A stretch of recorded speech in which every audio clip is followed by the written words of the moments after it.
everyone. Welcome to Live with Cami. This is Cami Juanes, the Freedom Scholar, and I am so excited because today we are going to be talking about being fit and how that's going to help your kids with their future success in life. And it is so amazing because we get together with John Cortese today, and I'm so excited to have him with us. I actually met him through a homeschool group that I'm part of locally here in Northern California. And he has this gym that he's doing amazing things with, and he's inviting the homeschool community. And I really love that. And I just have a huge background. As you guys know, I've talked before about how my mom is a retired physical educator and she works at the state level, and she's really about creating a fit generation and lots of generations. She's been in PE for a long time, physical fitness for a long time, and she is absolutely an incredible creator. And it's really helped shape my mind as both not just growing up with a physical educator, but also as an athlete, all of my schooling years, that it was so important for me to get a mindset of healthy fitness habits so that I can be healthy and be prepared to learn and all of these other things, and using that mindset and the skills that I've learned in those areas transfer to everything else that I'm doing. And John's going to talk a lot about that today. So you guys, is super duper important for your kids' success in life and what their success in whatever they choose to do. And John's had some amazing results in the people that he's coached. And I believe you also just had one of your clients become a Raider, right? Mhm. And in the NFL. It Correct. was super exciting. My Mhm. mom's a huge Raiders fan. She'll love that. Oh, But cool. Mhm. she's been a Raiders fan since the 70s, man, like big Oh, time. sweet. Big time, big time. So, anyways, thank you, John, for joining us today. I'm super excited for you to be here and have you share with our community. Could you just tell us a little bit about, like, your background and how Mhm. you like to work with kids, and why you think it's important that we because homeschool PE can often be overlooked. And so Sure. I think in movements and things, and intentional movement, because Mhm. we all say when we go to the park, well, that's not intentionally showing us how to use our bodies, right? And Right. giving us necessarily, it is good, but maybe not necessarily intentional habits. So what is your passion around that area, and how did that Mhm. develop? Well, I've always been, I guess I've always been drawn to fitness, I guess. I was always very competitive growing up. I loved PE in elementary school. I loved it in middle school. I was always like one of those kids that tried really hard and I wanted to win at everything. And we always did the presidential fitness testing, and I always wanted to try to reach those milestones because that just was my personality. And I just was, I guess, naturally, it kind of clicked like around seventh grade. I was like kind of naturally more athletic than my brother. I have a twin brother. So my brother and I we were on the track team, and we just found out that we could run really fast. So we did track together, and then I just started to put two and two together as I got a little bit older. I started like reading about fitness. It was just very intriguing to me. I remember even like at around, I think 11 or 12, I started reading books about fitness, and it just was fascinating to me. I love learning about the human body, and science was always one of my strong subjects in school. So, um, and then as I got into high school, I started, training with weights, and I saw what impact that had on my ability to perform well in sports, and it just gave me more confidence and self-esteem. And I just was always drawn to that. Like I was a lifelong athlete, played football, ran track and field for a long time. But I always wanted to like coach people. I think that was just what I was born to do, I would say. I was just drawn to it naturally. I was always like helping my friends in the gym and like my teammates, and because they were like, John can coach us up on this, and so started doing that. And then I knew from an early age I wanted to do what I'm doing now, so I just kind of followed that path. I pretty much knew, I would say around 15, 16, that this is what I wanted to do. So I just, every Christmas, I would ask for books on fitness and training for sports, and how to get stronger, how to get, I mean, you could ask anybody that knows me that well, like John only wants books for Christmas. It's kind of weird. but I would just start collecting resources and DVDs and books and manuals, and I started making connections online with people that I looked up to in the industry. And I went to Vintage High School here from Napa, and then I went to Santa Rosa Junior College, where I met my wife Ricky on the track team also. And then we both ended up at Cal Poly, but I was majoring in kinesiology, exercise science. And then I had a plan from the get-go, like as soon as I graduate, I'm going to move back home and I'm going to open this personal training business where I started only wanting to, or the goal was to train just student athletes only. That was like my area of focus. And then we've since branched out. We've been in business for almost 14 years. So why kids? Why did you want to help the kids? I don't know. There's just something about like, I came across a coach in the industry who I found his website, and I was just like, he was training high school kids and middle school kids. And I was like, that looks really fun. That looks cool. Like I can relate to that because I've been one of those kids, and like just the atmosphere and like the type of training. And I just could relate to it because I've been there. I know it. I've done it, and I've worked with kids of all ages and backgrounds, and I can relate, and I know what they're going through, and I know what it takes to get to the next level. And I have a certain, I guess, natural ability to communicate well with them. I can like get on their level, and yeah, I'm just like it's hard. I guess it's hard to describe, but I've always been drawn to that, and then we've obviously since, branched out to training adults and everything else, but that was my area of I guess specialty, and I still to this day, like that's kind of the area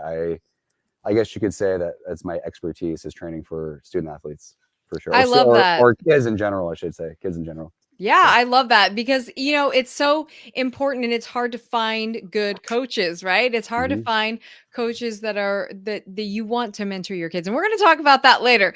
It's so important for sure. You guys know I've talked about how picky I am about who's mentoring my son in anything. And we've gone through a lot of coaches because I haven't been satisfied. But having been a coach myself and then being an athlete, for sure, I have some very high standards. But so, why is it important for kids, specifically kids, to have this lifelong love of fitness? Well, I mean, it carries over into adulthood, and the earlier you start just making it a routine and just part of your life, the less challenging it becomes as you get into adulthood to incorporate it into your routine. So I just think like it should just be a standard. Like there should be zero ifs, ands, or buts. Like we're designed to move, and kids have so much energy to express, and it's going to come out in some way, whether it's like can't sit still on their desk, or they can't sit still at school because they got to move and they got to get it out. And it's true. And we're not meant to sit and just like stare at a screen for 8 hours a day. We're supposed to get up and move our bodies and get outside. We live in California. It's nice here. So there's no excuse. Like get outside, enjoy the sun. And fitness doesn't have to be within a gym either. Like that's just where we conduct our business. Like it could be anywhere. It could go outside and go for a hike. You could go for a bike ride. You could take your dog for a walk. Like there's a lot of ways to get the job done, but I think you just have to like incorporate it into your life. And the easiest way that I've found is if the parents do it, the kids are probably going to follow. If you make it a family thing, it's not going to be like, you need to go outside and like run around. It's like, well, you should do it too as a parent. Right. You got to walk the walk. So, and you can do it together as a family, which makes it, like I said, more engaging, and it holds everybody accountable. And then like, if your kids are like, I thought we were going to go for our family walk tonight, and you tell them no, it's like, you start doing that stuff and it becomes a habit. And like with anything, you start something new, and it's challenging at first, but once you get into a routine, it's just that it's just part of your day. It's like, you just don't, I look at it like a fitness or like a workout or anything. It should just be like an appointment. You set it, and like your kids have homework, they have study time, they have dedicated everything. You should have dedicated time to moving or playing or just on like no scripted structured exercise. Like little kids should just like, you just let them free play. But there is benefit to like structured physical education as well, or like we call it training, but there's benefit to both. So I think there's value in having like a coach with a group or a single individual training session, but there's also value in like especially younger kids. Like you just need to let them explore and move and climb the monkey bars and jump off stuff. And that's like a lost art, I feel like nowadays. Like it's not as common as it once was.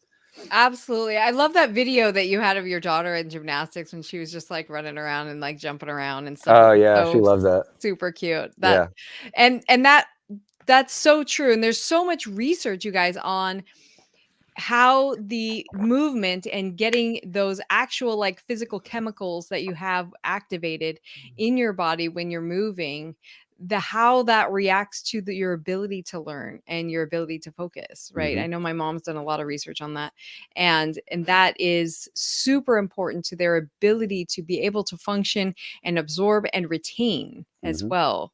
And making it, I love how you said making it a habit and making it a family thing. I talk all the time about the family reset and getting the family together and really creating new habits and new healthy routines, not necessarily just physically but also in terms of learning expectations and things, and doing that together as a habit Hmm. is so important to building those relationships back, healing them if necessary, but then also getting yourself outside the house. I mean, that's super important. And Yeah. then and taking whatever was happening in there, you take the mojo and you leave it there, and then you go outside and it's something totally different, and you can really create new healthy routines. I absolutely love that.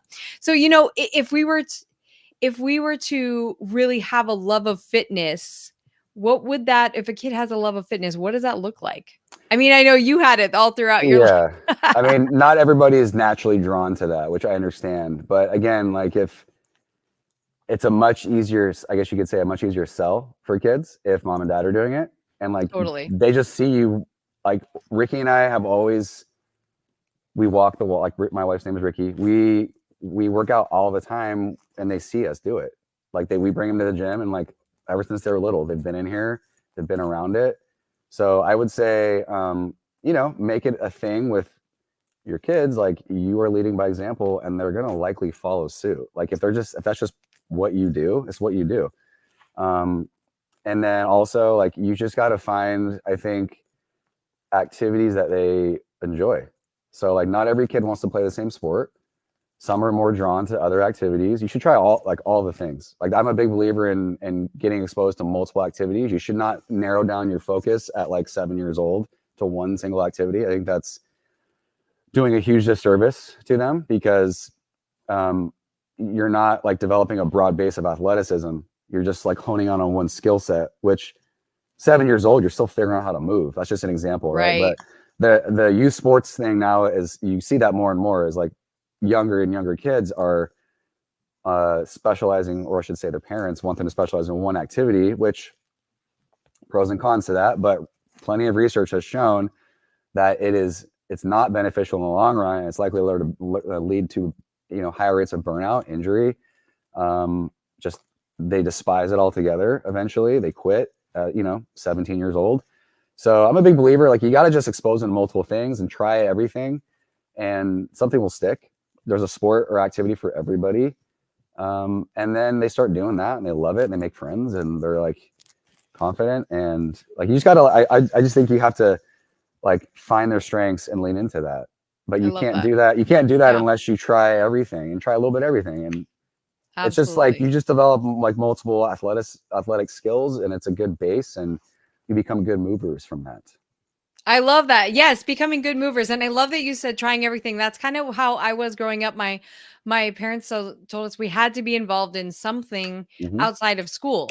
And so whether it was tap, it was ballet, it was Hmm. dance, it was gymnastics for me for a while.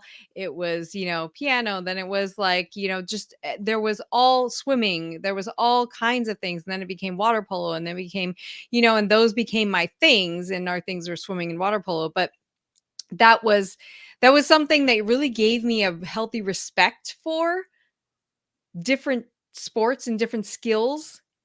And then also, I mean, we played tennis, we played basketball, we played, I mean, everything. And it doesn't have to look like that all the time. It doesn't have to look like the major five sports, right? Hmm. Hmm. But it's definitely something that gave me a healthy respect. And then it also, like, I love how you were saying the muscle fatigue, that because you're using the same muscle movements all the time with one specific Hmm. activity. And so therefore, if you're constantly going out and trying different things, then you've got different muscle movements. And Even it's a though, big it's a good mental break too. Like if you're in the same, I remember True. when I was playing, football, I was ready to be done by like December, and I looked forward to track, and so Yeah. I really looked forward to track, and by like May, I was ready for football. I was like, I'm done. But but I never did either one all year round. But I was always Right. training. I was always training for those things. But I think it is important to have like a season for each activity. And, like I said, you try multiple things. You don't need to overload their schedules with like 8 different activities because they're going to it's impossible. There's only so much time in a week. But like I said, like I think it's all about just instilling good movement in a low pressure situation. And like we're not trying to like get recruited by a Division I university at like age 9, but Right. it's just, again, it's about developing good movers and just a good base of athleticism. And as they get older and, you know, things change and you start to hone in on certain things. But I think at a young age, and even in high school and middle school, for just general fitness, it's good to have that outlet. Like you got to do something physical every day, really. You can't just not do something. Like you're designed to move. And everyone always feels better when they get a good workout or get some rigorous movement in. So. Absolutely, absolutely. And speaking of that, I know we talked about this before, is what if your kid just isn't like sports oriented, Hmm. because there are kids that are just not that athletic, you know? Hmm. So how do those kids get a fitness habit? I think, I mean, we work with a lot of kids that are not involved in sports either, but their parents were like they said, like you said, you have to do something, and you can't just sit in your room. That's like not going to happen. And so the alternative is like, well, there is a program that we offer, like that we run here, and it's 3 different age groups: 8 to 9, 10 to 12, and 13 and up. And it's age appropriate exercise. And a lot of the kids are playing sports, but not all of them. But we treat everybody the same, regardless if not. And I just think, like, again, it comes down to this carries into your adulthood. This is life. Like part of a healthy lifestyle is your fitness, and it doesn't matter if you're in sports or not. Like your sports days will come to an end at some point. So you should just, I mean, I look at it like you're developing good skills, good habits, and this will leave you a successful transition. Because like I think we did our job is if either they graduate high school and they move on and they remember the stuff we taught them, which happens all the time. And I always hear good feedback from them. They're like, I'm the demonstration person in the weight room for my college because I know how to move well.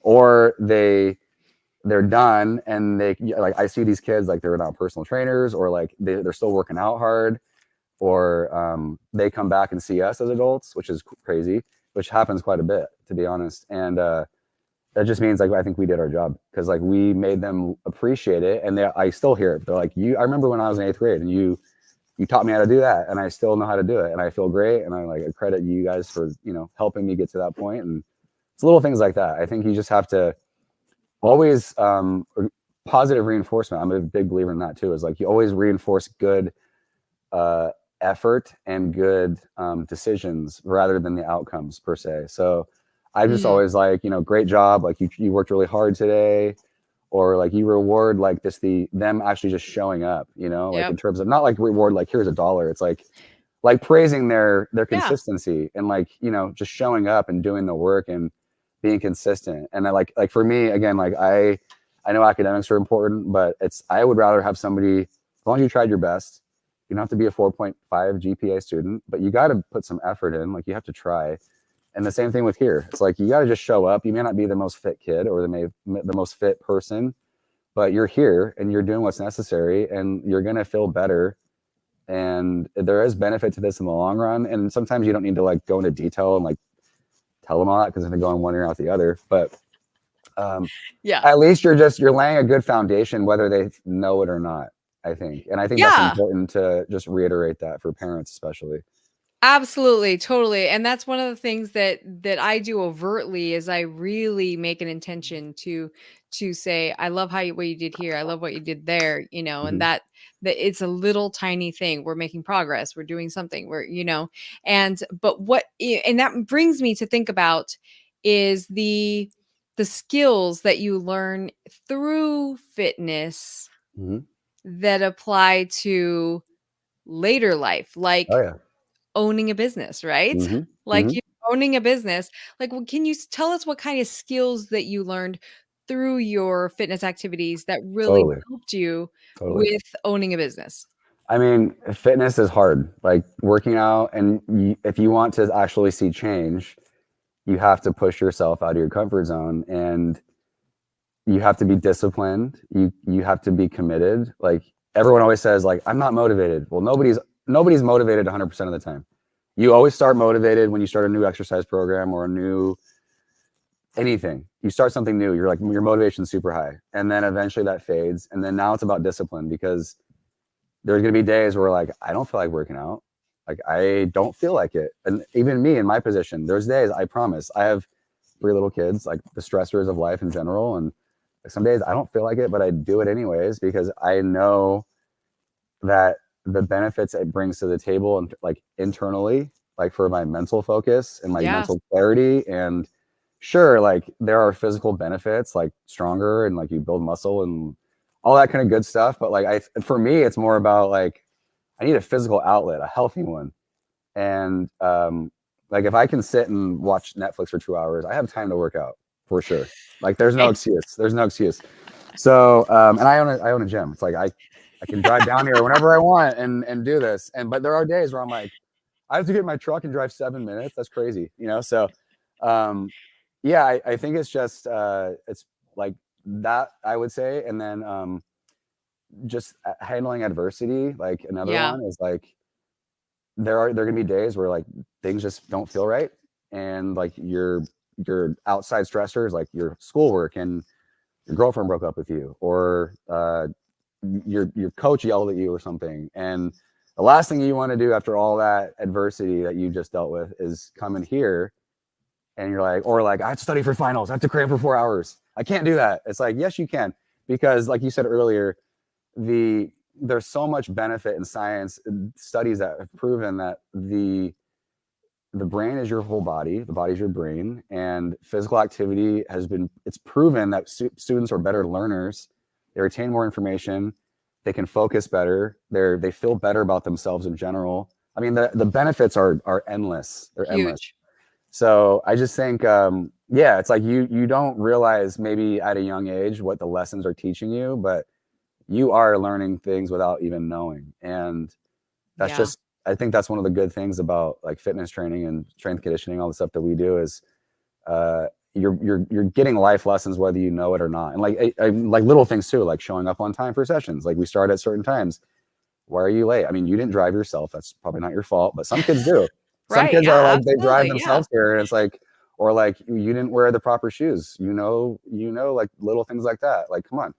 Or like we're not going to coddle them, and I'm not like I'm not a disciplinarian type of person. I'm not going to scold them for making a mistake, but it's like you learn by doing, and you Yep. learn by making mistakes, and yeah, there's just so much things to like take in terms of life lessons from this type of thing for sure. Yeah, my son's a martial artist, and he just last fall, or no, in the spring, he just went up for his brown belt, and it was such a huge transition because it was a 2-day like written physical training, technical, all of this stuff. Like it's very rigorous, Hmm. and it had to be a real big mental shift for him. And it was a lot of us talking about a lot of time we spent talking about talking to yourself instead of listening to yourself. And I feel like that was such a big transition for him, such a maturing skill that helped him mature and be like, okay, I don't have to not feel like what you said, not I don't feel like going, I'm not motivated, right? And but then realizing that he can talk to his body, talk to himself, get him through some difficult, overcome where it hurts. And I'm like, yeah, it hurts. Tell your body to shut up. Hmm. Tell your body, you're not playing that game. You're going to finish, and you're going Right. to finish strong. And that's just how it goes. And Yep. it's really important. That's such a huge leadership skill in understanding how to talk to yourself and build yourself up and push yourself beyond where you think you can go, Mhm. and then you're like, wow, I ran with him and he was like, I didn't think I could run that far. And I'm pushing him the whole way. And he's like, whoa, I didn't. It's just breaking through those limiting beliefs, right? Yeah, yeah. So huge, so huge. And speaking of that, like, because I was kind of coaching him through that, and it's very I'm very picky about his mentors and his coaches because I want them to have fruit on the tree and I want them to be a positive influence on him and be able to push him. And so what do you look for when you're thinking about, your kids and what coaches you want for your kids and how do you bring mentors in their life? Like what are you looking for in those people? So I believe in letting coaches do their thing. I don't like to overstep my boundaries because I'm in that situation myself. Totally. I coach track and field at my daughter's school as well, and so um, I just want them to be invested in their development in terms of as a person more so than sure, like developing as a soccer player or whatever is great, but it doesn't matter if they're people skills and they're like rude and like they're entitled. Like those aren't skills or those aren't character traits that I want them to have. And I think people that work with my daughters or people that work with kids in general should be understanding and patient and being able to get on their level and relate. And like you should command like respect, but at the same time, it has to be earned even as an adult. Like you have to earn your respect from kids, and you're not entitled to that at all as an adult either. Like just because you're an adult or you're a teacher, or your coach doesn't mean like they should like why you have to earn it. Like show them why, and they will follow your lead. But I think that's applicable across the board. So that Yeah. goes for me too. Like we work with new people all the time, and some of our newer over the years, like new trainers that we've hired and stuff. I'm like, you got to earn their trust. They don't know you yet. They don't like you can't just command the room from the get go. You have to earn Right. it, and you have to build rapport, and they get to know, like, and trust you. That's a common phrase in our line of work. And Yeah. people, if they know you, they like you, and they trust you. Like you can command like a lot of respect and leadership, and in a good, healthy way. So I think that's one thing I would like to see with my daughter's mentors or like anybody that works with kids in general, and if you can't do that, if you're like living in the past and you're trying to recreate something that didn't happen for you, like with kids, like that's not healthy. If you like are a yeller and screamer at, there's a time and place. I Right. understand that. Right. But Right. Right. if that's how you go about things, like you're not going to get the best out of kids, I promise.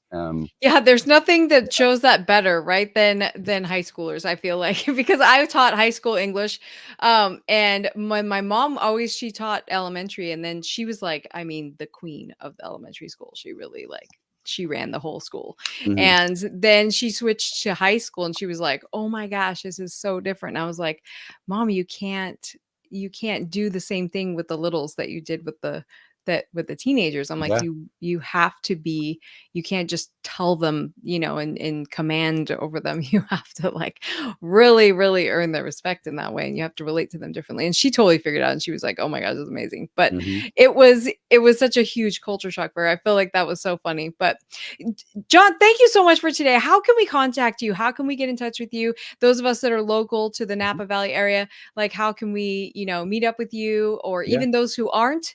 You've offered an opportunity for us to get in touch with you and ask some Yeah. questions. How do we do that? So for local people, anyone who lives in Napa County or closer proximity, if you're interested in anything in person or meeting with me in general, you go to our website, ctsgym.com, and then you just request. There's a button on the homepage. You just click request more information. You submit some contact info, and then we'll be in touch. If you're not from Napa and you still want to talk or have questions, just email me directly, and that's john@ctsgym.com. I Um, love that. We're gonna yeah. put that in the comments down below, the show notes. It's all in there. And make sure you do contact him.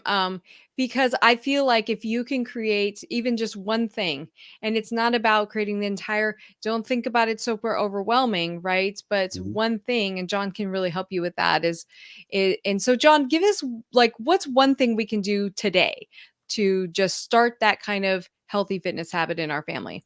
I think you should just you pencil in an appointment, or you put it on your calendar every week. Like, what day is going to be your uninterrupted, no excuse weekly, like, family exercise time, or family whatever you want to call it. Like, you go play pickleball, you go play soccer, like maybe it's an actual workout, like maybe you do something together on YouTube or whatever it is. I mean, and it doesn't have to be perfect. It's just you start the habits. But you got to start. You just got to start doing something. And I think people make the mistake of it has to be perfect, and then nothing gets done because they're like, well, the stars have to be aligned, and like I have to wait for the weather to be 77 degrees, and I have to sleep 8.5 hours, and my watch says I'm not ready to work out, so I have to sleep more, and I just think you got to start, like if you wait for perfection, nothing will ever get done. So I have another philosophy I use is like progress over perfection. Like you just have to do something, Right. and taking action is way more important, even if it's not perfect. Like you can always adjust course along the way, and you don't have to have the perfect plan to start, but you figure it out as you go. And then eventually, if you want like extra guidance or support, like people like myself are here to help with that. And if that's the route you want to go, but it doesn't have, like I said, there's so much information and resources online now. Like Totally. it's at our fingertips, so Absolutely. plenty of things out there to do, and just get your kids outside and moving, and ideally turn it into a family affair. That would be my best I advice. love that. I love that. Oh, and before we go, did want to ask you, you talked about loving books and reading all the time, and Mhm. I'm a huge book fan. So, what would be one book that you would recommend? Just one of the best books that's, been impactful for you. Um, it's I know it's called, hard. I can't remember the name of the book off the top of my head. I don't, it's a book about it's called Mindset. There we go. Mindset.